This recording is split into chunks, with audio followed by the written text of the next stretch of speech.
demikian pula. Kemudian ada urutan isi paragraf. Jadi dia berurutan antar kalimat itu, tidak loncat-loncat. Kemudian syarat yang kedua adalah kesatuan paragraf, di mana satu paragraf ini memiliki sebuah ide atau pikiran utama, sehingga pikiran utama ini menjiwai seluruh isi paragraf. Jadi semua paragraf, semua kalimat yang ada di dalam paragraf itu tercakup atau memiliki satu pikiran utama yang sama. Kemudian ada kelengkapan paragraf. Kelengkapan ini maksudnya sebuah paragraf ini mendiskusikan sesuatu secara tuntas, sehingga kalimat utama atau kalimat topik ini didukung oleh kalimat-kalimat yang kalimat-kalimat penjelas yang menunjang kalimat topik. Kemudian jika dilihat dari letak kalimat utamanya, jenis paragraf ini ada banyak sekali. Yang pertama adalah paragraf deduktif. Paragraf deduktif ini kalimat utamanya ada di awal paragraf, sehingga cenderung berupa kalimat yang memiliki makna umum, dan dia isi kalimat ini adalah bisa menggambarkan seluruh isi paragraf. Contohnya seperti ini. Di sini di paragraf ini kalimat utamanya ada di awal. Manfaat daun kelor bagi kesehatan tidak perlu diragukan lagi. Kemudian setelahnya diikuti oleh kalimat-kalimat penunjang yang dia menjelaskan apa saja manfaat daun kelor. Kemudian yang kedua adalah paragraf induktif. Ini kebalikan dari paragraf deduktif. Kalau paragraf induktif ini kalimat utamanya ada di akhir paragraf. Jadi di awal paragraf ini kita akan melihat rincian-rinciannya. Rincian-rincian misalnya di sini adalah rincian-rincian manfaat daun kelor. Kemudian di kalimat terakhir adalah tidak perlu diragukan lagi bahwa daun kelor memiliki banyak manfaat bagi kesehatan. Jadi dia kalimat terakhir ini mencakup semua manfaat yang ada di sini. Biasanya ciri-ciri dari paragraf induktif ini dia memiliki kata ini ya, kata kunci ya. Kalau di sini sepertinya ini ya. Jadi, kemudian dengan demikian, oleh sebab itu, hal itulah, dan kemudian ada kata kunci yang lain yang bisa dikatakan menyimpulkan seluruh kalimat. Kemudian yang ketiga adalah paragraf ineratif. Paragraf ineratif ini maksudnya adalah kalimat utama ini terletak di tengah-tengah paragraf, sehingga kalimat yang di awal dan di akhir paragraf ini adalah kalimat penjelas. Contohnya seperti ini. Di sini kita lihat manfaat daun kelor bagi kesehatan tidak perlu diragukan lagi. Ini ada di tengah kalimat. Sementara kalimat yang pertama, tanaman ini sudah dikenal sebagai tanaman herbal baik untuk mencegah tekanan darah. Itu manfaat. Kemudian diolah menjadi jamu, teh herbal, dan suplemen. Ini juga manfaat. Kemudian kita lihat kalimat setelahnya. Ini daun kelor sebagai bahan masakan. Kemudian yang kalimat terakhir, dipercaya berkhasiat untuk mengobati diabetes, nyeri sendi, infeksi bakteri, hingga kanker. Ini adalah manfaat. Jadi paragraf ini ineratif karena kalimat topiknya ada di tengah paragraf. Kemudian yang keempat adalah paragraf yang variatif atau campuran. Jadi dia memiliki kalimat utama di awal dan di akhir, sehingga bisa kita katakan bahwa paragrafnya dimulai dengan kalimat umum dan diakhiri dengan sebuah kesimpulan. Seperti ini. Manfaat daun kelor bagi kesehatan tidak perlu diragukan lagi. Kemudian dia di akhir ini seperti menegaskan bahwa daun kelor memang memiliki banyak manfaat bagi kesehatan. Jadi dia kalimat utamanya ada dua, di awal dan di akhir. Kemudian yang kelima adalah paragraf deskriptif. Di sini dia maksudnya paragraf ini tidak memiliki kalimat utama karena seluruh kalimatnya merupakan kalimat inti yang penting dalam sebuah paragraf. Misalnya seperti ini. Ini kalimat pertama, dia mendefinisikan tentang tanaman kelor, penampakannya seperti apa. Sampai di sini. Ketinggiannya berapa, kemudian percabangannya seperti apa, kemudian batangnya bagaimana, daunnya seperti apa, buah berbentuk panjang, buahnya seperti apa, akarnya seperti apa. Jadi di sini semuanya kalimat inti ya, Dek. Tapi kita bisa mengambil kesimpulan bahwa ini adalah deskripsi tentang tanaman kelor. Di sini tidak ada ya deskripsi tanaman kelor kalimat yang menyatakan bahwa jadi kita mengambil kesimpulan sendiri dari paragraf deskriptif ini. Kalimat utamanya tidak tertulis di sini, tetapi bisa kita simpulkan. Nah, kemudian selain berdasarkan letak kalimat utama, paragraf ini bisa dibedakan berdasarkan isinya. Yang pertama adalah paragraf argumentasi. Sudah jelas bahwa dia merupakan paragraf yang berisi argumen-argumen dari si penulis atau di opini ya, pendapat dari seorang penulis. Jadi sudah sewajarnya paragraf argumen ini isinya adalah pembahasan sebuah masalah yang dilihat dari sudut pandang penulis. Jadi kita bisa mengetahui bagaimana pikiran penulis mengenai suatu masalah. Kemudian yang kedua adalah paragraf eksposisi.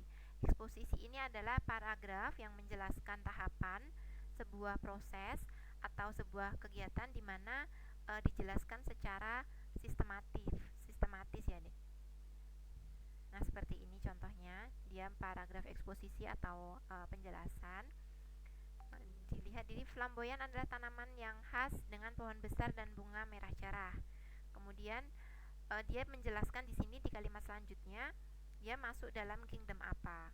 Sampai di sini. Nah, jadi di sini ada penjelasannya secara ilmiah seperti ini, karena memang paragraf eksposisi ini biasanya menjelaskan dari istilah atau ilmu pengetahuan di bidang apapun ya, Dek. Di biologi, matematika, kemudian fisika, seperti itu. Jadi memang dia menjelaskan sebuah istilah atau ilmu pengetahuan. Kemudian yang ketiga adalah paragraf deskripsi. Kalau paragraf deskripsi ini dia menceritakan secara detail, ada kondisinya, kemudian letaknya, kemudian bendanya, seperti itu. Misalnya ini, aku tinggal di rumah kecil di dekat sawah.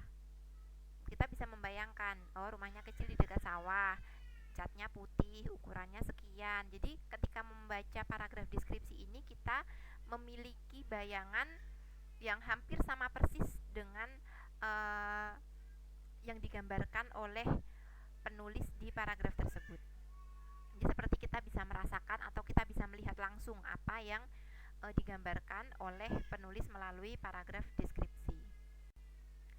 Kemudian yang keempat ada paragraf persuasi. Ini sudah jelas karena namanya saja paragraf persuasi, dia berisi tentang ajakan atau himbauan, di mana kalimat-kalimatnya biasanya mempengaruhi pembaca untuk mengikuti ajakan penulisnya. Di sini bisa kita lihat, dia yang pertama memaparkan tentang tingginya kasus penularan COVID. Kemudian apa sebabnya? Kurang patuh. Kemudian masyarakat mengabaikan cuci tangan dan pakai masker. Kemudian cenderung bebas mengunjungi tempat-tempat keramaian. Dan di akhir dia mengajak kita untuk meningkatkan kedisiplinan terhadap prokes yang berlaku. Jadi memang isinya persuasi ini adalah ajakan-ajakan biasanya ke arah yang positif ya, Dek. Nah, kemudian yang kelima adalah paragraf narasi. Kalau paragraf narasi ini biasanya berisi kalimat-kalimat cerita, di mana dia dilengkapi dengan peristiwa, kemudian ada tokoh dan latar belakang sebagai komponen pada paragraf tersebut.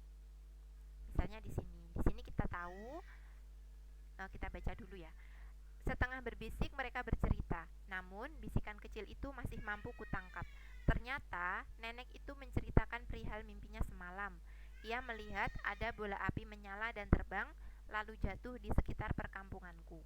Nenek itu menyebutnya sebagai wangsit yang membawa pertanda buruk bagi seluruh warga kampung. Ibu dengan seksama mendengarkan bisikan nenek itu. Muka ibu pun berubah pucat, tatapannya kosong sekosong pikirannya. Ibu seperti mendapat kengerian yang luar biasa. Namun, sedikit pun aku tidak merasa takut karena aku tidak percaya dengan omongan nenek itu. Nah, di sini kita lihat bahwa peristiwa ini adalah peristiwa di mana seorang nenek menceritakan sesuatu kepada si ibu. Dan tokohnya ada nenek, ada ibu, kemudian ada aku. Jadi ada 3 orang di situ. Dan latar dari peristiwa ini kita gambarkan seperti ini, setengah berbisik gitu ya. Latar kejadian antara ibu dan nenek ini. Ini adalah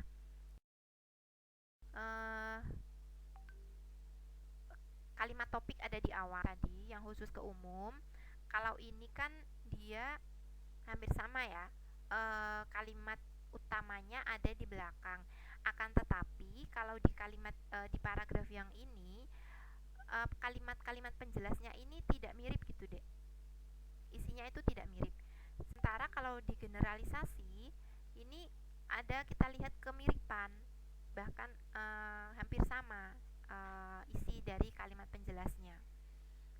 Yang ini akan membeku, yang ini juga akan membeku, jus juga akan membeku, kecap juga akan membeku. Jadi dia memiliki kemiripan kalimat atau isi kalimatnya hampir mirip untuk yang tipe generalisasi. Kemudian ada pengembangan definisi. Kalau definisi ini memberikan kita batasan tentang sesuatu, di mana ini dijelaskan dengan beberapa kalimat penjelas yang membatasi atau yang diinginkan oleh penulis, yang dia maksud dengan sesuatu itu apa. Kita lihat di sini. Limbah adalah buangan yang dihasilkan dari suatu proses produk, baik industri maupun domestik, dalam kurung rumah tangga. Kemudian dia menjelaskan di sini, limbah ini, yang dimaksud dengan limbah itu ada 2, yaitu dari bahan kimia senyawa organik dan ada yang berasal dari senyawa anorganik. Jadi dia memberikan batasan kepada pembaca bahwa yang dia maksud dengan limbah adalah yang tertera di sini. Jadi sesuai dengan konteks kalimat itu. Jadi mungkin kalau kita yang terkadang membuat kita bingung ketika mengerjakan soal-soal paragraf di mata pelajaran dan mata kuliah bahasa Indonesia adalah ketika kita sudah mengetahui sesuatu ya, Dek. Kita tahu tentang limbah, kita sudah mengerti tentang limbah. Tetapi misalnya sebuah pengetahuan tentang limbah ini tidak ada di kalimat ini gitu. Terus nanti kita bingung untuk menjawab pertanyaan karena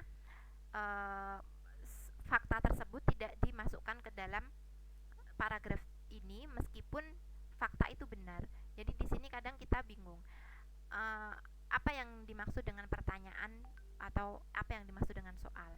Kalau menemui soal seperti itu, yang kita lakukan adalah jawablah sesuai dengan konteks yang tertulis di paragraf tersebut, karena penulis sudah memberikan batasan apa yang dia maksud dengan sesuatu. Jadi fakta yang kita ketahui tentang limbah misalnya kita abaikan dulu, kita batasi saja pada kalimat-kalimat atau penjelasan-penjelasan yang sudah disampaikan oleh penulis. Kemudian yang selanjutnya ada paragraf pengembangan sebab akibat. Ini tentu diawali dengan peristiwa-peristiwa atau kalimat-kalimat yang menjelaskan tentang sebuah sebab dan diakhiri dengan kalimat yang menjelaskan apa yang menjadi akibatnya. Seperti yang di sini. Sebab yang pertama bisa kita lihat ya, Dek. Curah hujan di Indonesia sangat tinggi. Kemudian di sini disampaikan jika penebangan hutan dilakukan secara liar. Kemudian ada lagi dibangun di atas daerah resapan air. Kemudian ada lagi kebiasaan buruk dalam membuang sampah dan seterusnya. Nah, di akhir kalimat ini, di akhir paragraf ini bisa kita lihat hal inilah yang mengakibatkan banjir sering terjadi di Indonesia. Jadi kalimat ini merupakan akibat dari hal-hal yang ada di kalimat-kalimat sebelumnya. Kemudian ada paragraf akibat sebab. Ini merupakan kebalikan yang tadi. Jadi akibatnya disampaikan terlebih dahulu, baru dia menguraikan sebab-sebab yang mendasari peristiwa tersebut. Sama seperti tadi, hanya dibalik saja ya, Dek. Jadi akibatnya adalah banjir, sebabnya hal-hal yang ada di kalimat selanjutnya. Kemudian ada yang lebih kompleks lagi adalah sebab, kemudian akibat pertama, dan diikuti dengan akibat kedua. Nah, ini yang pertama ini adalah sebab. Ini sebabnya adalah krisis minyak bumi menambah parahnya inflasi. Jadi dia sebabnya apa? Sebabnya adalah krisis minyak bumi. Akibat pertamanya apa? Akibat pertamanya adalah ini, harga minyak naik 4 kali lipat. Kemudian diikuti dengan akibat yang lain. Kalau harga minyak naik 4 kali lipat, secara logis biaya transportasi ikut naik, ongkos produksi ikut naik. Nah, kita sampai pada akibat yang selanjutnya. Akibatnya harga barang menjadi tinggi. Jadi dia sebabnya satu dan akibatnya itu bisa beruntun. Akibat satu mengakibat, atau bisa juga dikatakan akibat satu ini sebab dari akibat kedua, gitu. Jadi tapi untuk tidak membuat bingung, kita sebut seperti ini ya, sebab akibat satu akibat dua, seperti itu saja biar tidak bingung. Kemudian ini adalah analogi, seperti namanya, bahwa paragraf ini menjelaskan sesuatu dengan cara membandingkan. Jadi biasanya sesuatu yang ingin kita jelaskan itu belum dikenal oleh pembaca, dan kita membandingkannya dengan sesuatu yang sudah familiar, dikenal oleh para pembaca. Nah, misalnya seperti ini. Merawat tanaman hias sama halnya dengan merawat anak. Merawat anak memerlukan cinta, kasih sayang, dan asupan makanan yang bergizi. Demikian pula halnya dengan merawat tanaman hias. Untuk mendapatkan tanaman yang bagus, perlu perawatan dengan cinta, kasih sayang, pupuk, dan air. Jadi dia membandingkan perawatan tanaman hias dengan perawatan anak. Karena ini hampir sama, merawat anak ini butuh cinta, kasih sayang, dan asupan. Begitu juga dengan perawatan tanaman, dia perlu kasih sayang, dan ini asupan. Asupannya di sini pupuk dan air, seperti itu. Jadi analogi ini menganalogikan sesuatu yang belum familiar dengan sesuatu yang sudah dikenal oleh para pembaca. Nah, kalau yang ini, yang kronologi ini sudah jelas bahwa dia berurutan berdasarkan waktu kejadian. Contohnya seperti ini. Ini kita diberitahu oleh paragraf ini adalah urutan kegiatan dari Bu Ratna sejak dia bangun sampai akhirnya dia di pasar membuka dagangan. Jadi kalau kronologi ini berurutan waktu kejadiannya. Kemudian ada perbandingan. Paragraf yang mengungkapkan persamaan dan perbedaan dua objek atau lebih. Perbandingan di sini dia membandingkan tanam-tanaman, tumbuh-tumbuhan ini. Sebagaimana jenis tumbuhan yang lain, tumbuhan-tumbuhan tersebut sangat memerlukan air. Begitu pula dengan sapi, kuda, anjing, kucing, dan sebagainya. Binatang-binatang tersebut dan binatang lainnya sangat membutuhkan air. Jadi dia membandingkan, kalau tumbuhan itu butuh air, hewan-hewan ini juga butuh air. Kemudian adalah paragraf contoh. Kalau paragraf contoh ini maksudnya adalah dia paragraf di mana suatu kalimat utamanya atau sebuah pernyataan yang kemudian diikuti atau diberikan contoh-contoh yang mengikuti kalimat tersebut. Nah, ini contohnya di sini, kata kuncinya adalah limbah organik. Kemudian dia memberikan contoh di akhir kalimat, limbah organik ini dari tumbuhan seperti daun kering, sisa sayuran, kulit buah, dan lain-lain. Kemudian kalau limbah dari hewan biasanya berupa kotoran hewan, seperti itu. Jadi dia ada contoh untuk memudahkan para pembaca memahami informasi yang disampaikan oleh penulis. Demikian untuk perkuliahan pada hari ini ya, Dek. Untuk selanjutnya nanti minggu depan